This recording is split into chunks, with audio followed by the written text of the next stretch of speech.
بسم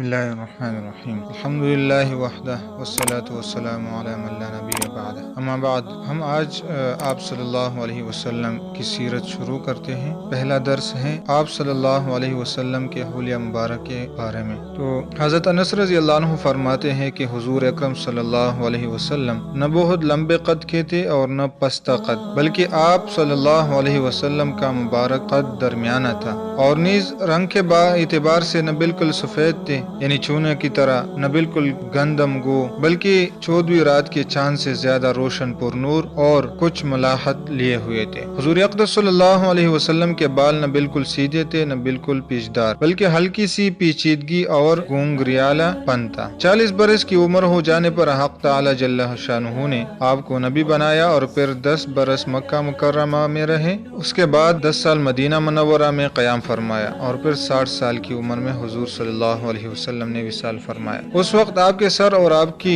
داڑھی میں 20 بال بھی سفید نہ تھے۔ حضرت برا بن عازب رضی اللہ عنہ فرماتے ہیں کہ حضور اقدس صلی اللہ علیہ وسلم مرد میانہ قد تھے، قدری درازی مائل، جیسا کہ پہلے گزر چکا۔ آپ کے دونوں مونڈوں کے درمیان قدری اور سے زیادہ فاصلہ تھا، جس سے سینہ مبارک کا چوڑا ہونا بھی معلوم ہو گیا۔ گنجان بالوں والے تھے جو کان کی لو تک آتے تھے۔ آپ پر ایک سرخ داری کا جوڑا یعنی لنگی اور چادر تھی۔ میں نے آپ سے زیادہ حسین کبھی کوئی چیز نہیں دیکھی۔ حضرت علی رضی اللہ عنہ فرماتے ہیں کہ حضور صلی اللہ علیہ وسلم نہ زیادہ لمبے تھے اور نہ کوتاہ قد، ہتھیلیاں اور دونوں پاؤں پرگوش تھے۔ یہ صفات مردوں کے لیے محمود ہے، اس لیے کہ قوت اور شجاعت کی علامت ہے، عورتوں کے لیے مذموم ہے۔ حضور صلی اللہ علیہ وسلم کا سر مبارک بھی بڑا تھا اور اعضاء کے جوڑ کی ہڈیاں بھی بڑی تھی۔ سینہ سے لے کر ناف تک بالوں کی ایک باریک دھاری تھی۔ جب حضور اقدس صلی اللہ علیہ وسلم چلتے تھے گویا کہ کسی اونچی جگہ سے نیچے کو اتر رہے ہیں۔ حضرت علی رضی اللہ عنہ فرماتے ہیں کہ میں نے حضور اقدس صلی اللہ علیہ وسلم جیسا نہ حضور صلی اللہ علیہ وسلم سے پہلے دیکھا نہ بعد میں دیکھا۔ ابراہیم بن محمد جو حضرت علی رضی اللہ عنہ کی اولاد میں سے ہے یعنی پوتے ہیں، وہ فرماتے ہیں کہ حضرت علی رضی اللہ عنہ جب حضور صلی اللہ علیہ وسلم کی حلیہ مبارک کا بیان فرماتے تو کہا کرتے تھے کہ حضور اقدس صلی اللہ علیہ وسلم نہ زیادہ لمبے تھے نہ زیادہ پستہ قد، بلکہ میانہ قد لوگوں میں تھے۔ حضور صلی اللہ علیہ وسلم کے بال نہ بالکل پیچدار تھے نہ بالکل سیدھے، بلکہ تھوڑی سی پیچیدگی لیے ہوئے تھے۔ نہ آپ موٹے بدن کے تھے نہ گول چہرہ کے، البتہ تھوڑی سی گولائی آپ کے چہرے میں تھی، یعنی چہرہ انور نہ بالکل گول تھا نہ بالکل لمبا، بلکہ دونوں کے درمیان تھا۔ حضور کا رنگ سفید سرخی مائل تھا۔ آپ کی آنکھیں نہایت سیاہ تھی اور پلکیں دراز۔ بدن کے جوڑوں کے ملنے کی ہڈیاں موٹی تھی، مثلاً کوہنیاں اور گھٹنے۔ ایسے ہی دونوں مونڈوں کے درمیان کی جگہ بھی موٹی اور پرگوش تھی۔ آپ کے بدن مبارک پر معمولی طور سے زائد بال نہیں تھے، یعنی بعض آدمی ایسے ہوتے ہیں کہ ان کے بدن پر بال زیادہ ہو جاتے ہیں۔ حضور اقدس صلی اللہ علیہ وسلم کے بدن پر خاص حصوں کے علاوہ جیسے بازو، پنڈلیاں وغیرہ، ان کے علاوہ اور کہیں بال نہیں تھے۔ آپ کے سینے سے ناف تک بالوں کی لکیر تھی۔ آپ کے ہاتھ اور قدم مبارک پرجوش تھے۔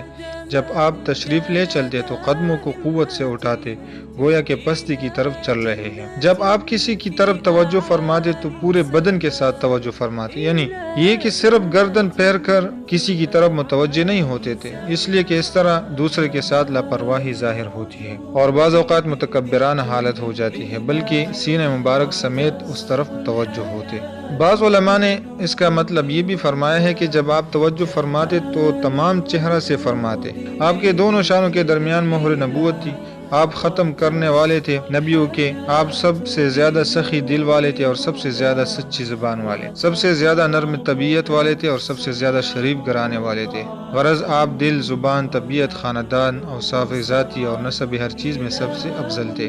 آپ کو جو شخص یکا یک دیکھتا مرعوب ہو جاتا تھا، یعنی آپ کا وقار اس قدر زیادہ تھا کہ اول وہلہ میں دیکھنے والا رعب کی وجہ سے ہیبت میں آ جاتا تھا۔ اول تو جمال و خوبصورتی کے لیے بھی رعب ہوتا ہے، اس کے ساتھ جب کمالات کا اضافہ ہو تو پھر رعب کا کیا پوچھنا۔ اس کے علاوہ حضور صلی اللہ علیہ وسلم کی جو مخصوص چیزیں عطا ہوئی ان میں رعب بھی اللہ کی طرف سے عطا کیا گیا۔ البتہ جو شخص پہچان کر میل جول کرتا تھا وہ آپ کے اخلاق کریمہ اور اوصاف جمیلہ کا گائل ہو کر آپ کو محبوب بنا لیتا تھا۔ آپ کا حلیہ بیان کرنے والا صرف یہ کہہ سکتا ہے کہ میں نے حضور اکرم صلی اللہ علیہ وسلم جیسا با جمال اور با کمال نہ حضور سے پہلے دیکھا اور نہ بعد میں دیکھا صلی اللہ علیہ وسلم۔ حضرت حسن رضی اللہ عنہ فرماتے ہیں کہ میں نے اپنے ماموں ہند بن ابی حالہ سے حضور اکرم صلی اللہ علیہ وسلم کا حلیہ مبارک دریافت کیا اور وہ حضور صلی اللہ علیہ وسلم کے حلیہ مبارک کو بہت ہی کثرت اور وضاحت سے بیان کرتے تھے۔ مجھے یہ خواہش ہوئی کہ وہ ان اوصاف جمیلہ میں سے کچھ میرے سامنے بھی ذکر کرے تاکہ میں ان کے بیان کو اپنے لیے حجت اور سند بناؤں اور ان اوصاف جمیلہ کو ذہن نشین کرنے اور ممکن ہو سکے تو اپنے اندر پیدا کرنے کی کوشش کروں۔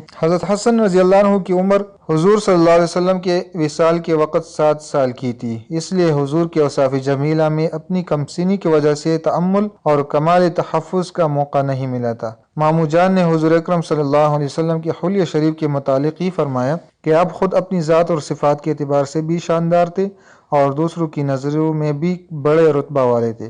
آپ کا چہرہ مبارک ماہ بدر کی طرح چمکتا تھا۔ آپ کا قد مبارک بالکل متوسط قد والے آدمی سے کسی قدر طویل تھا لیکن زیادہ لمبے قد والے سے پست تھا۔ سر مبارک اعتدال کے ساتھ بڑھا تھا اور بال مبارک کسی قدر بل کھائے ہوئے تھے۔ اگر سر کے بالوں میں اتفاقاً خود مانگ نکل آتی تو مانگ رہنے دیتے ورنہ آپ خود مانگ نکالنے کا اہتمام نہ فرماتے۔ یہ مشہور ترجمہ ہے۔ اس بنا پر یہ اشکال پیش آتا ہے کہ حضور اکرم صلی اللہ علیہ وسلم کا قصداً مانگ نکالنا روایات سے ثابت ہے۔ اس اشکال کے جواب میں علماء یہ فرماتے ہیں کہ اس کو ابتدائی زمانہ پر حمل کیا جائے کہ اولاً حضور صلی اللہ علیہ وسلم کو اہتمام نہیں تھا، لیکن بندہ ناچیز کے نزدیک یہ جواب اس لیے مشکل ہے کہ حضور اکرم صلی اللہ علیہ وسلم کی عادت شریفہ مشرکین کی مخالفت اور اہل کتاب کی موافقت کی وجہ سے مانگ نہ نکالنے کی تھی۔ اس کے بعد پھر مانگ نکالنی شروع فرما دی۔ اس لیے اچھا ترجمہ جس کو بعض علماء نے ترجیح دی ہے وہ یہ ہے کہ اگر بسہولت مانگ نکل آتی تو نکال لیتے اور اگر کسی وجہ سے بسہولت نہ نکلتی اور کنگھی وغیرہ کی ضرورت ہوتی تو اس وقت نہ نکالتی، کسی دوسرے وقت جب کنگھی وغیرہ موجود ہوتی تو نکال لیتے۔ جس زمانہ میں حضور صلی اللہ علیہ وسلم کے بال مبارک زیادہ ہوتے تھے تو کان کی لو سے متجاوز ہو جاتے تھے۔ آپ کا رنگ نہایت چمکدار تھا اور پیشانی کشادہ۔ آپ کے ابرو خمدار، باریک اور گنجان، دونوں ابرو جدا جدا تھے، ایک دوسرے سے ملے ہوئے نہیں۔ ان دونوں کے درمیان ایک رگ تھی جو غصہ کے وقت ابھر جاتی تھی۔ آپ کی ناک بلندی مائل تھی اور اس پر ایک چمک اور نور تھا۔ ابتداءً دیکھنے والا آپ کو بڑی ناک والا سمجھتا لیکن غور سے معلوم ہوتا کہ حسن اور چمک کی وجہ سے بلند معلوم ہوتی ہے ورنہ فی نفسی ہی زیادہ بلند نہیں ہے۔ آپ کی داڑھی مبارک بھرپور اور گنجان بالوں کی تھی۔ آنکھ کی پتلی نہایت سیاہ تھی۔ رخسار مبارک ہموار ہلکے تھے، گوشت لٹکے ہوئے نہیں تھے۔ آپ کا دھن مبارک اعتدال کے ساتھ فراخ تھا یعنی تنگ منہ نہ تھا۔ آپ کے دندانے مبارک باریک ابدار تھے اور ان میں سے سامنے کے دانتوں میں ذرا ذرا فصل بھی تھا۔ سینے سے ناف تک بالوں کی ایک باریک لکیر تھی۔ آپ کی گردن مبارک ایسی خوبصورت اور باریک تھی جیسا کہ مورتی کی گردن صاف تراشی ہوئی ہوتی اور رنگ میں چاندی جیسی صاف اور خوبصورت۔ آپ کے سب اعضاء نہایت معتدل اور پرگوش تھے اور بدن گٹا ہوا تھا۔ پیٹ اور سینہ مبارک ہموار تھا لیکن سینہ فراخ اور چھوڑا تھا۔ آپ کے دونوں مونڈوں کے درمیان قدری زیادہ فاصل تھا۔ جوڑوں کی ہڈیاں قوی اور بڑی تھی جو قوت کی دلیل ہوتی ہے۔ کپڑا اتارنے کی حالت میں آپ کا بدن روشن چمکدار نظر آتا تھا، یہی کہ بدن کا وہ حصہ بھی جو کپڑوں سے باہر رہتا تھا روشن اور چمکدار تھا۔ چھی جائے کہ وہ حصہ جو کپڑوں میں محفوظ ہو، بندہ کے نزدیک ہی ترجمہ اچھا ہے۔ ناف اور سینہ کے درمیان ایک لکیر کی طرح سے بالوں کی باریک داڑھی تھی۔ اس لکیر کے علاوہ دونوں چھاتیاں اور پیٹ بالوں سے خالی تھا، البتہ دونوں بازو اور کندھوں اور سینہ کے بالائی حصہ پر بال تھے۔ آپ کی کلائیاں دراز تھی اور ہتھیلیاں فراخ، نیز ہتھیلیاں اور دونوں قدم پرگوش تھے۔ ہاتھ پاؤں کی انگلیاں تناسب کے ساتھ لمبی تھی۔ آپ کے تلوے قدرے گہرے تھے اور قدم ہموار تھے۔ یہ پانی ان کے صاف ستھرا ہونے اور ان کی ملاست کی وجہ سے ان پر ٹھہرتا نہیں تھا، فوراً ڈل جاتا تھا۔ جب آپ چلتے تو قوت سے قدم اٹھاتے اور آگے کو جھک کر تشریف لے جاتے۔ قدم زمین پر آہستہ پڑتا، زور سے نہیں پڑتا تھا۔ آپ تیز رفتار تھے اور ذرا کشادہ قدم رکھتے، چھوٹے چھوٹے قدم نہیں رکھتے تھے۔ جب آپ چلتے تو ایسا معلوم ہوتا گویا پستی میں اتر رہے ہیں، جب کسی طرف توجہ فرماتے تو پورے بدن سے پھر کر توجہ فرماتے، آپ کی نظر نیچے رہتی تھی، آپ کی نگاہ بنسبت آسمان کے زمین کی طرف زیادہ رہتی۔ آپ کی عادت شریفہ عموماً گوشے چشم سے دیکھنے کی تھی، چلنے میں صحابہ کو اپنے آگے کر دیتے تھے اور آپ پیچھے رہ جاتے، جس سے ملتے سلام کرنے میں خود ابتدا فرماتے۔ جابر بن سمرہ رضی اللہ عنہ فرماتے ہیں کہ حضور اکرم صلی اللہ علیہ وسلم فراخ دن تھے، آپ کی آنکھوں کی سفیدی میں سرخ ڈورے پڑے ہوئے تھے، ایڑی مبارک پر گوشت بہت کم تھا۔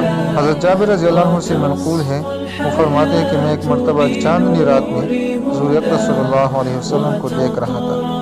حضور صلی اللہ علیہ وسلم اس وقت سرخ جوڑا زیب تن فرماتے، میں کبھی چاند کو دیکھتا تھا اور کبھی آپ کو۔ بالآخر میں نے یہی فیصلہ کیا کہ حضور اکرم صلی اللہ علیہ وسلم چاند سے کہیں زیادہ جمیل اور حسین اور منور ہے۔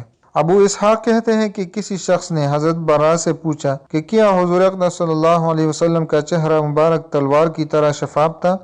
انہوں نے کہا کہ نہیں، بلکہ بدر کی طرح روشن گولائی لیے ہوئے تھا۔ ابو ہریرہ رضی اللہ عنہ فرماتے ہیں کہ حضور اقدس صلی اللہ علیہ وسلم اس قدر صاف شفاف، حسین اور خوبصورت تھے گویا کہ چاندی سے آپ کا بدن ڈالا گیا ہے۔ آپ کے بال مبارک قدر خمدار گھنگریالے تھے۔ حضرت جابر بن عبداللہ رضی اللہ عنہ حضور اقدس صلی اللہ علیہ وسلم کا ارشاد نقل فرماتے ہیں کہ مجھ پر سب انبیاء علیہ السلام پیش کیے گئے، یعنی مجھے دکھائے گئے، بس حضرت موسیٰ علیہ السلام کو میں نے دیکھا تو وہ ذرا پتلے دبلے بدن کے آدمی ہیں، گویا کہ قبیلہ شنو کے لوگوں میں سے ہیں، اور حضرت عیسیٰ علیہ السلام کو دیکھا تو ان سب لوگوں میں سے جو میری نظر میں سے ہیں، اور بن مسعود ان سے زیادہ ملتے جلتے معلوم ہوئے، اور حضرت ابراہیم علیہ السلام کو دیکھا تو میرے دیکھے ہوئے لوگوں میں سے میں خود ہی ان کے ساتھ زیادہ مشابہ ہوں، ایسے ہی جبرائیل علیہ السلام کو دیکھا تو ان کے ساتھ زیادہ مشابہ ان لوگوں میں سے جو میری نظر میں ہے دحیہ کلبی ہے۔ سعید جریری کہتے ہیں کہ میں نے ابو طفیل رضی اللہ عنہ کو یہ کہتے ہوئے سنا کہ حضور اقدس صلی اللہ علیہ وسلم کے دیکھنے والوں میں اب روئے زمین پر میرے سوا کوئی نہیں رہا۔ میں نے ان سے کہا کہ مجھ سے حضور صلی اللہ علیہ وسلم کا کچھ حلیہ بیان کیجیے۔ انہوں نے فرمایا کہ حضور صلی اللہ علیہ وسلم سفید رنگ تھے، ملاحت کے ساتھ، یعنی سرخ مائل اور معتدل جسم والے تھے۔ اب ابن عباس رضی اللہ عنہما فرماتے ہیں کہ حضور اکرم صلی اللہ علیہ وسلم کے اگلے دانت کچھ کشادہ تھے، یعنی ان میں کسی قدر ریخیں تھی، گنجان نہ تھے۔ جب حضور اکرم صلی اللہ علیہ وسلم تکلم فرماتے تو ایک نور سا ظاہر ہوتا جو دانتوں کے درمیان سے نکلتا تھا۔ یہ آپ وسلم کے حلیہ مبارک کے بارے میں درس مکمل ہو گیا۔ آپ سن لیں اور دوسروں کے ساتھ بھی شیئر کریں، اور جس نے چینل سبسکرائب نہیں کیا وہ چینل سبسکرائب کرے تاکہ آپ کو ہر نئی ویڈیو، ہر نیا درس